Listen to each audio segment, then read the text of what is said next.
지구는 뜨거워지고 있잖아. 그러니까 탄소를 줄이고 싶잖아. 어떻게 탄소를 저감할 수 있느냐? 방법은 공장을 세워야 하죠.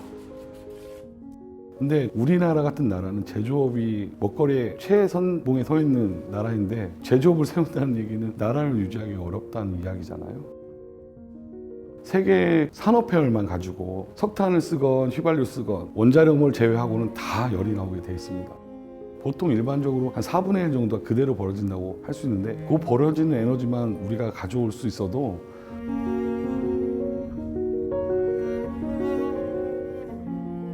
저는 주식회사 사이츠 대표 겸 포항공과대학교 IT융합공학과 교수 백창기입니다. 제 원래 꿈은 다들 아시는 국내 아주 큰 세계적인 전자회사의 사장이 되고 싶었는데 학위 과정을 어쩌다 보니 좀 오래 하다 보니까 잠깐 동안 쉬어서 나의 미래를 다시 한번 설계하고 싶다. 그런 시기가 왔습니다. 그래서 박사학위를 하고 나서 고등과학원이라는 조그만 연구기관인데요. 다양한 분야를 접하다 보니까 그때 저한테 재미난 기술이 하나 갑자기 다가왔습니다. 그게 뭐냐면 이 실리콘이 다 된 거 아니야? 라는 이런 생각이 있었을 때 나노 구조로 만들어서 새로운 소자가 만들어진다. 이걸로 하면 좀 재밌는 기술이 나올 수 있겠다. 우연히 마주친 그런 부분들이 결국에는 삶의 동력으로 다가올 때가 있는데요. 그래서 그 실리콘 나노선 기술이 제가 교수로 만들어진 동기가 됐고 지금의 회사의 원천 기술이 됐던 주식회사 사이츠를 2016년에 창업을 했습니다. 연구원 벤처 스핀오프로 만들기 위해서 시작을 했고요. 어떤 기술적인 필요가 있어서 잠깐 맡기 시작을 했습니다. 그래서 잠깐 맡아서 크게 실패했죠. 굉장히 크게 실패했죠. 아무것도 상황 판단 안 하고 대표를 맡다 보니까 뭐가 잘못되니까 다 책임을 져야 되는 상황이 되는 거예요. 그 기술을 저희가 적용해서 뭘 해야 하는데 체크를 하다 보니까 난리가 난 거예요. 이게 아닌데, 안 되는데. 그럼 예전에 했던 나한테 보여준 그림은 뭐지? 보여줬던 동작은 뭐지? 다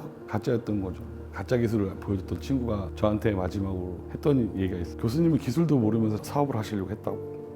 그건 맞는 얘기예요. 그러니까 저 그 경험이 있어서 우리 학생들한테 항상 그래요. 학부 때는 해봐. 근데 졸업할 때쯤 해본다 그러면 고민해봐. 철저히 분석하고 여러 사람한테 자문 구하고 심지어는 변호사한테도 자문 구하고. 제가 그렇게 시작을 해서 다 정리하고 본격적으로 제 기술을 적용해서 하기 시작한 거는 정확하게 작년부터인 것 같아요. 작년에 아이디어 마켓 플레이스라는 것을 나가서 에너지 회수 기술을 고도화해 보겠다. 그리고 반도체 실리콘 기술로 세계 최초의 기술이고 베스트 기술을 한번 만들어 보겠다라고 시작한 게 작년인 것 같아요. 그래서 포스코 기술 투자도 좀 받고 중기부 팁스 프로그램에서도 또 지원을 받고 그래서 지금 고도화하고 있는 중에 있습니다.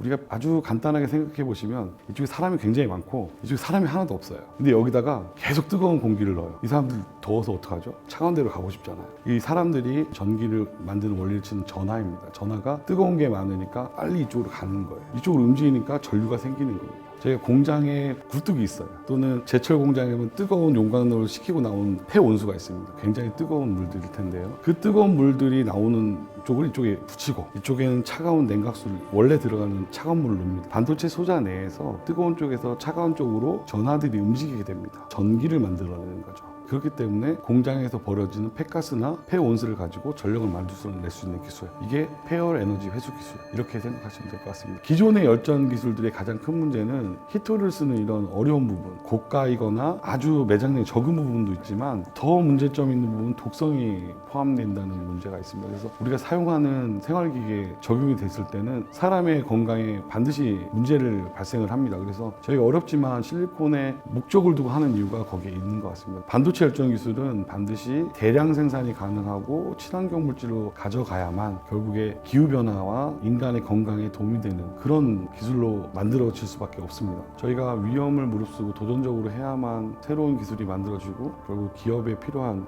경쟁력에 도움이 되는 기술이 만들어질 수 있다 보고 그게 저희 회사의 비즈니스 모델이고 결국 공용기술로도 활용될 수 있다 그렇게 생각하고 있습니다.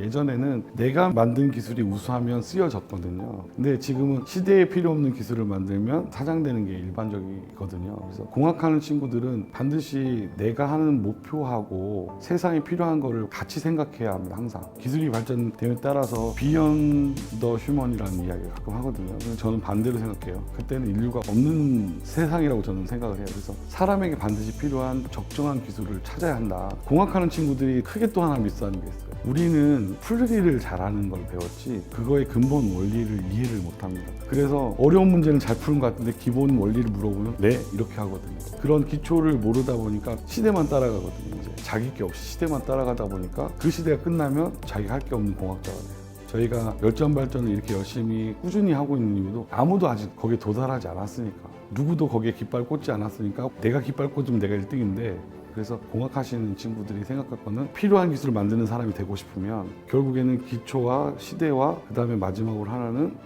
내가 중심에 있었어야 한다.